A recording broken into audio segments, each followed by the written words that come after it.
All right, so a little context on. I started discussing that, but I thought, well, let's just wait a moment till I get this rolling. That handout that you have, we really don't have a whole lot to talk about as far as more so muscular structure than anything else. But as you can see, there's a lot of vocabulary attached to it. And if time allows, there is a page on there that has an asterisk that says, know the names of these muscles, what their origins are, what their insertions are, and what their actions do. Okay? There's a list of those muscles. And then finally, on the back page, that's a fairly decent start on the muscles that you will be responsible for identifying. And what that means is, for instance,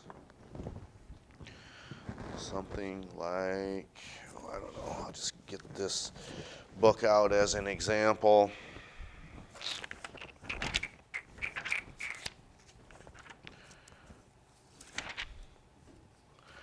That you might see diagrams like this, okay?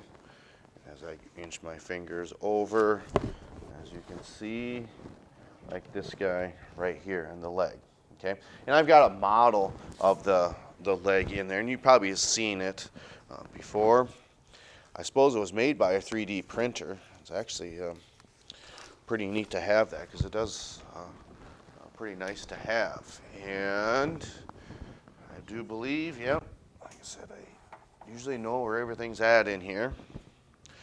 This just does not stay on that model very well. This is what we're talking about. This is a probably, like I said, printed on a 3D printer with, and I don't even know how that works. Is it melt plastic and then it makes the design that you want? In this case, the longest muscle in the body, okay? And as I look, you're the only one flexing this muscle. And I have to look at the feet and what the legs are doing. Crossing her legs, that's right, okay?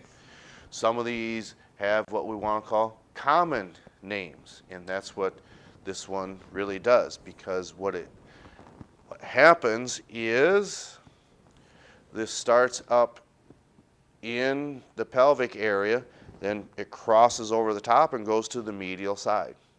And what that does is it allows, this is where the muscle inserts, down by the patella, okay? And then the origin is actually up here, so muscles don't push, they do what? So they must pull. So then this gets shorter here because as you lift your leg up, this one contracts and allows it to go over top of the other one. So a common name for this would be perhaps when women wanted to do different types of crocheting, sewing. That means, and maybe your parents might do that if they had time. I know my mom liked to do a lot of this, and grandma liked to do a lot of this. So typically what they do is they sit and they cross their legs, and then they can set their hands on top of one of your legs, and it's known as the tailor's muscle. Okay? And then when you raise, what some of these muscles are named after their bones. From the cranium, what bone was this? Okay, so then it's called the frontalis muscle. So that sometimes happens as well. So what do you think your frontalis does, especially with your eyebrows? Exactly. So when you get surprised, just like that, it's called the muscle of surprise, the frontalis. Okay? Then, okay, and it could be for maybe like myself, for playing a game of pig, or usually it's pig because horse might take too long, or if you're here, you're shooting a free throw and it doesn't go in, you go, ah, you might be frustrated.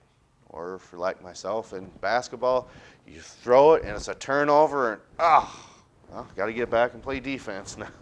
So, okay, muscle of frustration called the splenius capitis is back here, and we'll get into some more of those.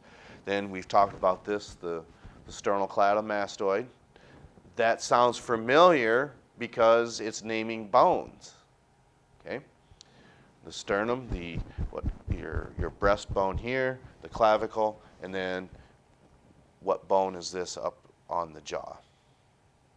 Or excuse me, behind the jaw a little bit.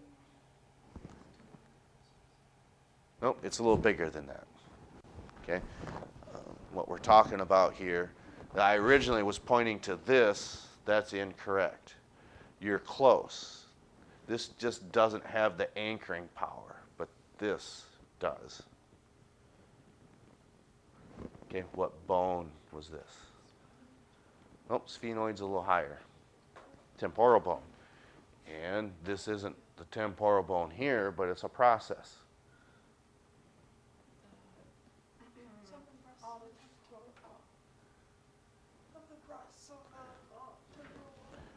Mastoid process of the temporal bone. Okay, so what's odd about this muscle? Okay, maybe I'll bring this up over here. Okay, because we're talking about this and you can't see it. Okay, and what I was saying is I was originally pointing to this, but that's incorrect. And the styloid process is there. It just doesn't have that anchoring power, but this does. Okay, but remember, muscles push. Muscles pull, they don't push. So what happens, okay, if you are looking left, okay, that means this is being pulled. It's on the right side.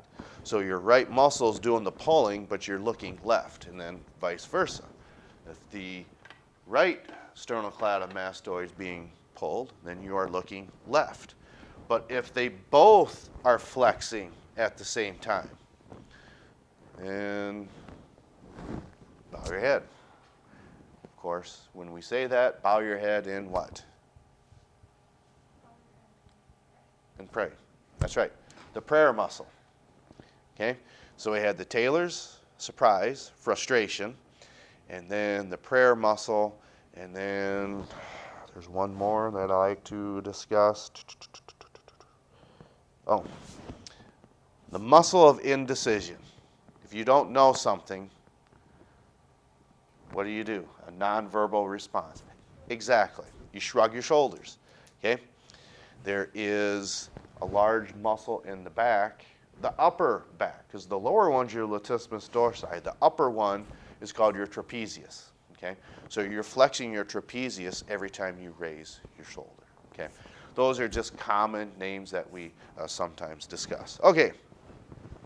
So what comes to mind when you see the muscular system? What's the first thing you think of?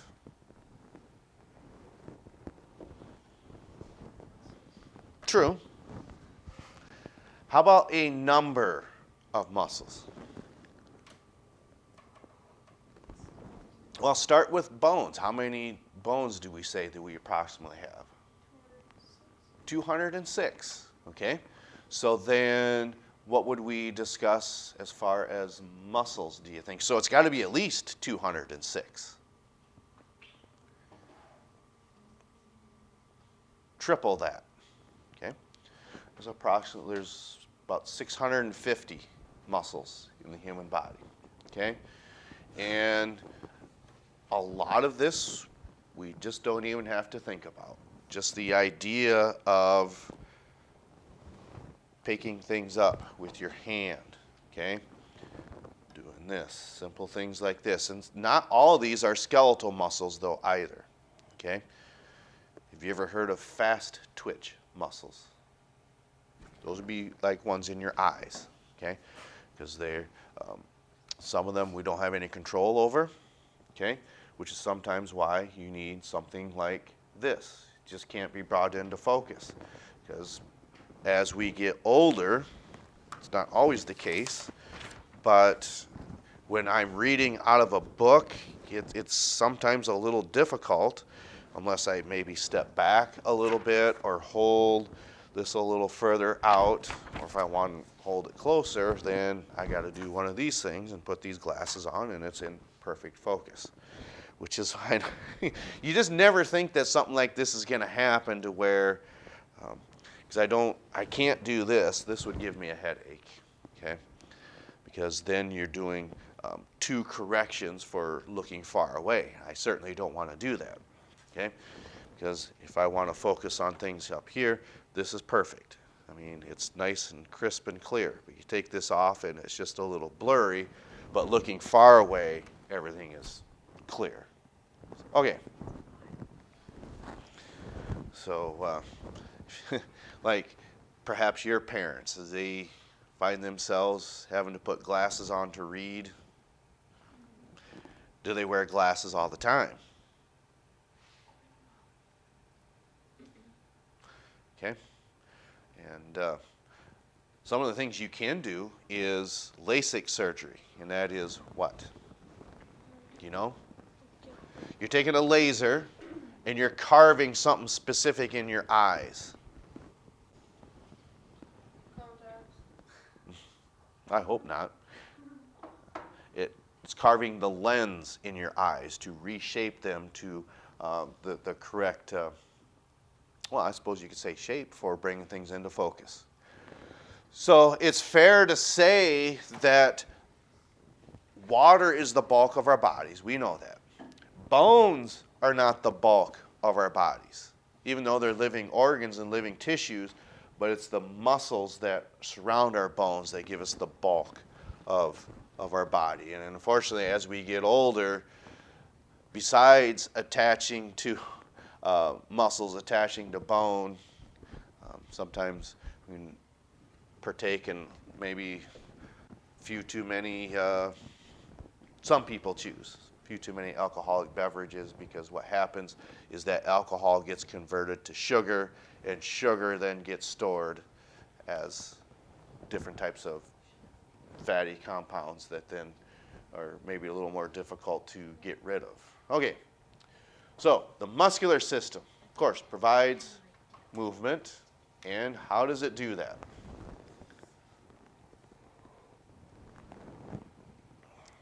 Well, there's different types of, what do I want to say, tiny structures that do that.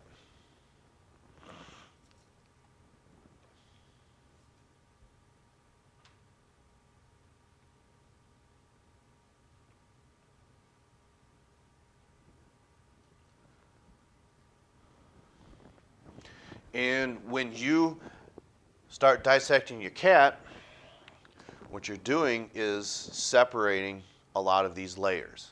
If you possibly remember, we had said, have you ever carved a turkey or a chicken that's been cooked for, slow cooked for, you could say, maybe even hours, especially if it's on maybe Thanksgiving? What happens is those muscle layers just come apart so easily because the heat in the oven probably degrades this connective tissue, and that's how they just slip apart. Okay, and you could say the same thing for, I've really never made a brisket before. Is that maybe a family recipe that some of you may have ever had? Okay, and we do something very similar here with pulled pork. Okay, because what happens is early in the day, you just put that big chunk of that pulled pork in the crock pot, and the heat just slowly warms up, and warms up whatever it is inside of here and causes this to break apart. Okay? I remember this was years ago. These were a couple of decent runners from St. Mary's, long distance runners, and I was kind of surprised that wasn't there a Heinitz girl from St. Mary's that ran pretty well? Okay. Yeah, because she ran, I want to say, a eighth grader and a freshman and a sophomore, because she was always in front of the pack when Jessica was still running, and then all of a sudden it just stopped. But they're even older than her was a couple of Vogel females. I don't know. That might have been a little before your time. There was Katrina or Kat. Okay, he would have been the younger brother. Mrs. Milranch to the DN room. Mrs. Milranch to the DN room, please. Okay, and then, like I said, there was two Vogel girls that were pretty good. And I don't know if they ran I don't know why you would know that, but you'd be the oldest one that might possibly. But you do have a connection to St. Mary's, right? Yeah. Okay. Okay, because they're quite a bit older, for one thing. And what had happened is I talked to the cross-country coach, and I said, wow, Jessica is always trying to catch your runner. Yeah, she's had problems with plantar. Do you know where that would be in the human body when we talk about plantar? Okay, if you're running a lot, it's actually on the bottom of your feet. And when you hear bursitis, what does that possibly mean? Especially the suffix itis. Bronchitis, bursitis, any one of those. That's going to, well, yeah, it just means some sort of inflammation or arthritis. And rheumatoid arthritis. And how do you fix? Well, what's a treatment for rheumatoid arthritis? Cortisol or cortisone? Are you sure? Yes, it is cortisone. Okay? And this young lady had plantar fasciitis. Okay? So when we look at what fascia is, so layers of fibrous connective tissue that separates these muscles. So in her feet, as she was running, there was inflammation in all of the muscle layers in her feet, which I can about imagine that's got to be, especially when you're running long distances. I don't know if it would be every step that you're taking. Could possibly mean a little bit of pain. So this plantar fasciitis was something that really hampered her and slowed her down. And I think probably something that happens because of that is just putting on too many miles. That's what would make sense to me. Now, whether that's actually what happened, I really don't know. But it's kind of unfortunate that something like that takes place, because I don't know if that's something that you get that might be a little difficult to get rid of. It's not like shin splints. I think those possibly come and go. And for anyone who's ever had those before, is that who's had shin splints before? I know I have when I used to run track a little bit, because I was always told,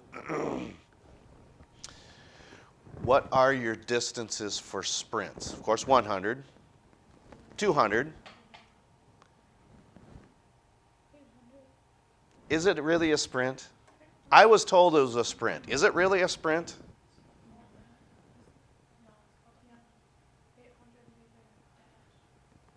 Yeah, which probably means a sprint. Do you run the 800? Is it a sprint?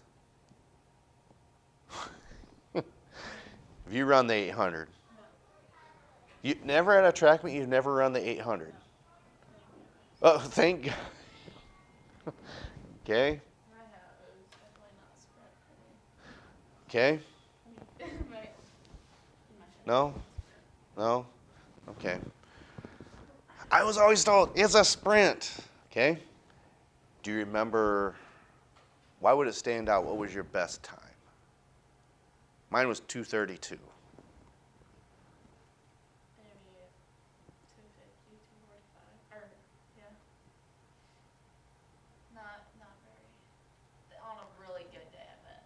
That's still pretty good.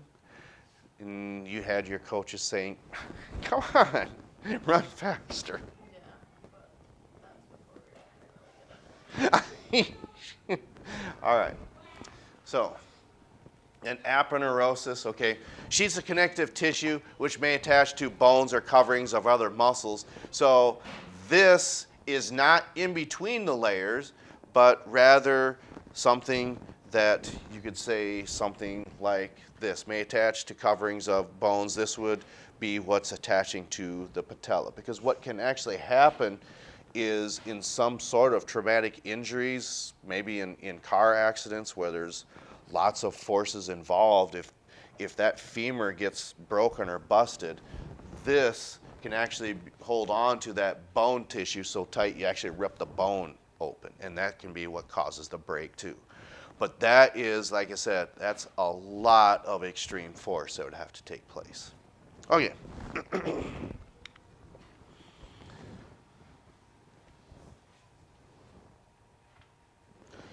Because when we look at these muscle tissue coverings, it's like a whole bunch of tiny, tiny little fibers. And the best way to visualize that is, again, going back to that pulled pork, because that's the only way that you can see all these little tiny structures.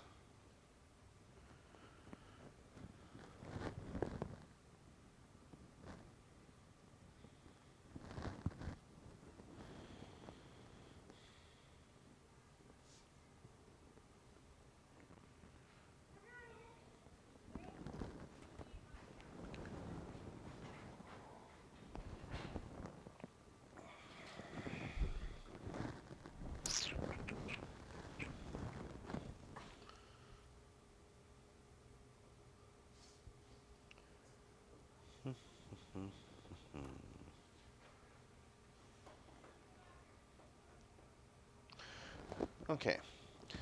I think that's as far as what we're concerned with writing things down. I think that's a good place to stop for today. Does everyone have this content that wants it? Okay. So I think what we will do now, okay.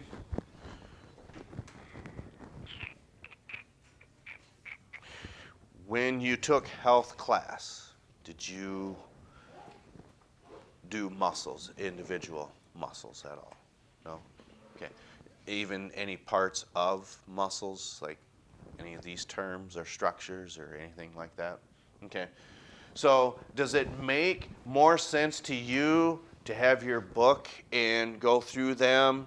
Because what I was going to do was just, if you wanted a skull, that's where we start with some of these muscles. Or if it makes sense to you, go ahead and get a book or just follow along with this.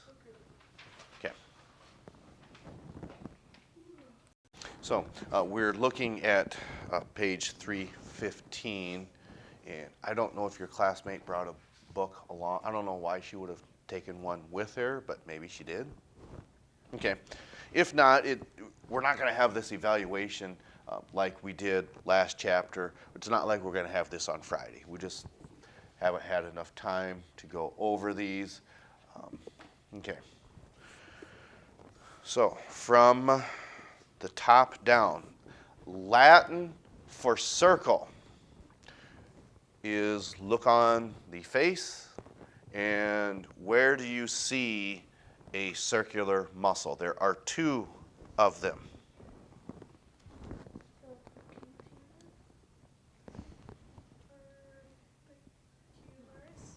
Orbicularis, there's two of them, though. Okay, so when you're talking about like binoculars or ocularis or anything like that, you're referring to the eyes. So the orbicularis oris is just a type of muscle that goes in a circle, okay, around each one of your eye sockets, okay? Then your orbicularis oris, okay, is what would actually surround your mouth then, okay? And I believe those are on your list on the back page. Okay.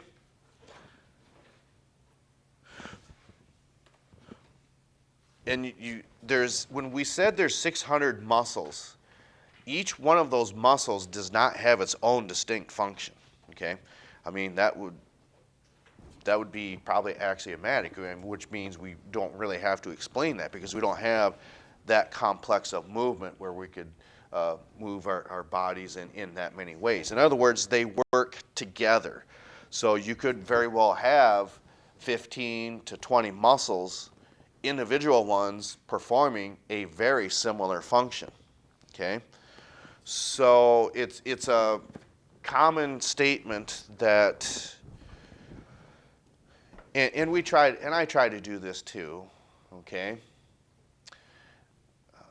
And it's just one of the things that we try to pass off as a life lesson. If you want to make people comfortable, what possible nonverbal expression can you do to put someone at ease that's found on the skull?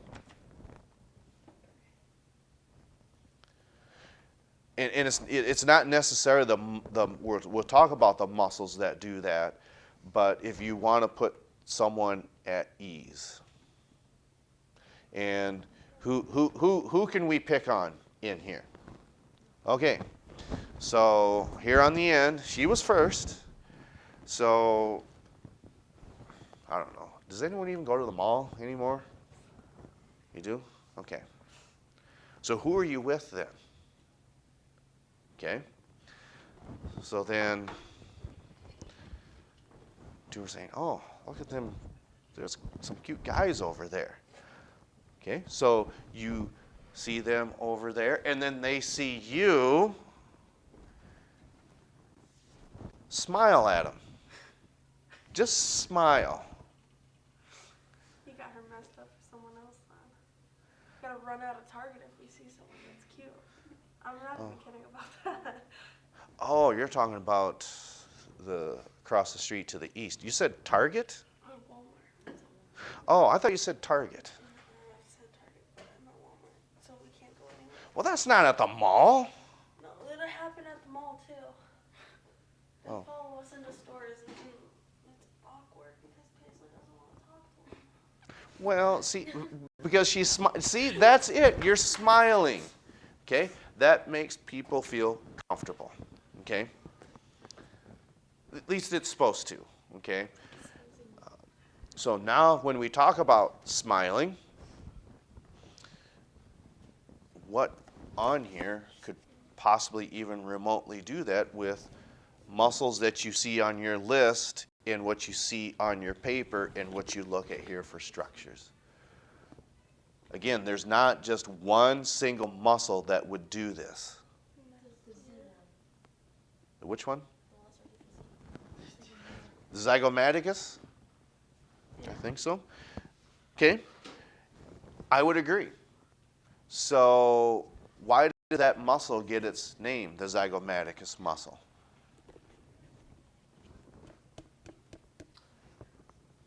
What was this called? Yeah, zygomatic bone, zygomatic process, okay?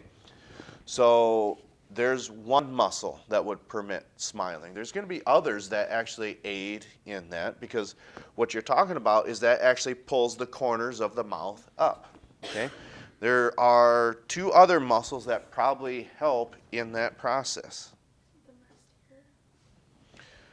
The masseter maybe just a little bit because that has to deal with this type of movement, okay?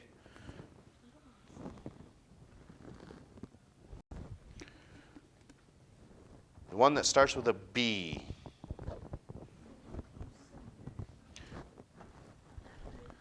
All right, where did it go? What's it doing over here? Okay.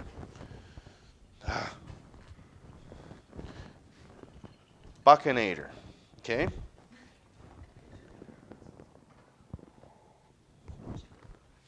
So one of the things that happens, okay, in your case only, you probably use, and not because of smiling, you probably use the buccinator muscle more than anybody in here. So you are in this class that nobody else is in. You're in band. Okay? So then, why would you think about what that buccinator is, where it is, what it does? Why does that pertain to you? Close. Right. So what it does, when it pulls it inwards, it'll help push the lips out so you can get your lips into that mouthpiece. And I've always thought that, because I was a trombonist, wasn't very good, but I played the trombone. Is the mouthpiece the same size? Not by a long shot. Okay. So you would start with your sousaphone, and tubas are really big. Then you get down to the baritones, then the trombones, then your trumpet, and then probably the only one that's smaller than yours would be what? French horn. Okay? So what these muscles, they all work together. The zygomaticus, the buccinator, okay, and the third one. We said the masseter, yeah, maybe just a little bit. But there's one more that we have named. And it means circle. It's Latin for circle. Yeah. So the orbicularis oris, the buccinator, and the zygomaticus would probably all work together in not only just raising the mouth, smiling, but also protruding your lips outward so you can play a musical instrument. Okay? So then when it comes to, I do this every year, and I can't help but do this year. Okay? I'm going to get in trouble, but okay. But it's so funny, and I'm going to be mean. So brace yourself. Okay? We probably have already established that this is probably a female skeleton because it's a little smaller. Okay? But this zygomaticus bone here is probably just a little larger than what it would be in males. Okay? So picture, what is it that would probably attach to this structure? The top of this muscle would attach to this structure. And look at your diagram. So approximately right here, the masseter. Okay? Now the reason that this is a little bigger, okay, is because that masseter muscle would probably be a little larger in females. Okay? Because talk.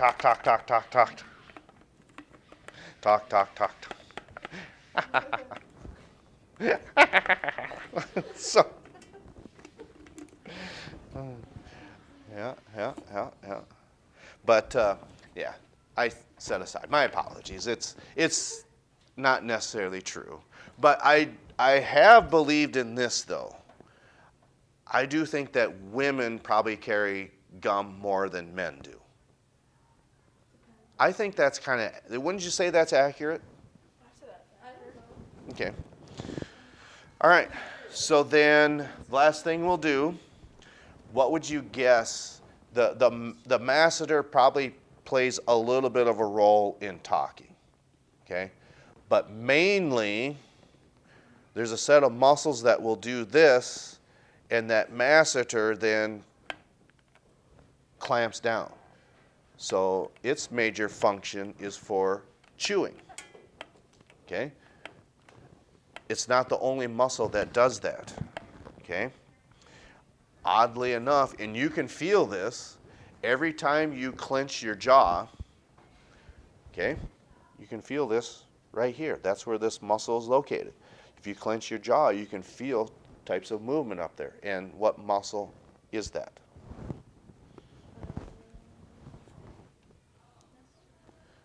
Nope, that's down here, up here.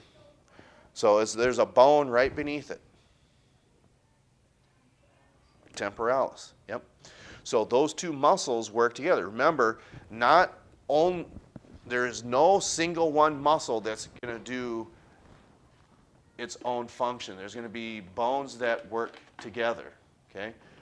In other words, and one of your vocab terms probably means prime mover. Okay. A prime mover is what we would call the heavy lifting, does the majority of the work. So chewing, this is your prime mover. Your masseter does the heavy lifting, does the majority of that work because it's a little bit larger. It's aided by your temporalis, so that's what we call a synergist. And what a synergist does is, when you think of the English language, okay, we say, you've got a short sleeved shirt, you've got a long sleeved shirt, you've got a green shirt, you've got a t-shirt, you've got a long sleeve shirt that's blue. So when we say blue or green, that's modifying a noun. What modifies a noun? Yes. Okay. Oh, I got that wrong. That's an adjective. Okay. I was trying to think. How do you describe a synonym? Right. Something that's similar, right? So then you're both wearing sweatshirts. Yours is aqua blue, and yours is green. So a synonym just means something that not only describes it, but it's something in similar, right? So a synergist is something that aids a prime mover. That's what I was trying to say. All right, so that's enough. We'll catch up to you next time.